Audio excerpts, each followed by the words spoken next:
Actually, just over 2 weeks. The qualifying deadline, 5 p.m. sharp on January 31st.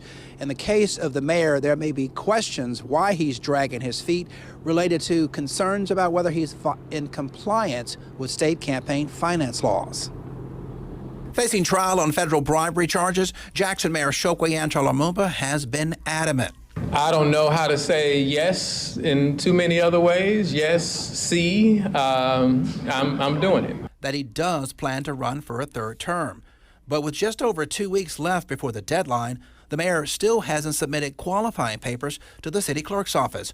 One holdup could hinge on if the mayor is in compliance with state campaign finance laws. I do, and I'm aware of the law. That's all I'm saying. According to the city clerk's office, state law says any incumbent who hasn't submitted campaign finance reports in the past 5 years can't be certified as a candidate if their paperwork is not up to date by the deadline, January 31st. The reason campaign finance reports are so significant for the mayor is because the federal indictment accuses him of taking 5 $10,000 campaign donation checks from undercover FBI agents. Prosecutors say the mayor laundered that money through his campaign account before cashing out a portion of the payment. This election, we have new candidates coming in. The current administration, he has to defend what he has done for the last 7.5 years.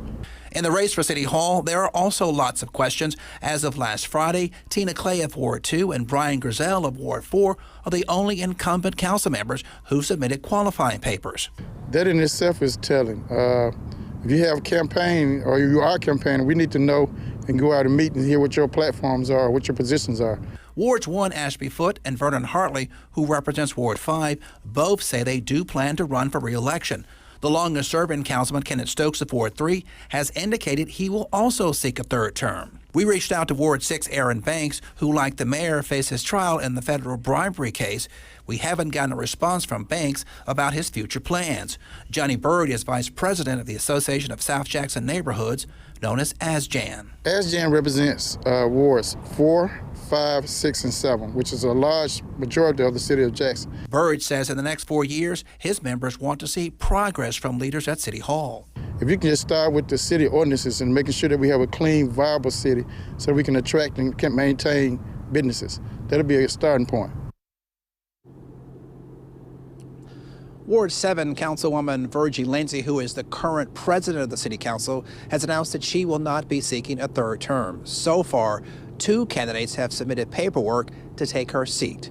For now, we're live at City Hall. Ross Adams, 16 WAPT News.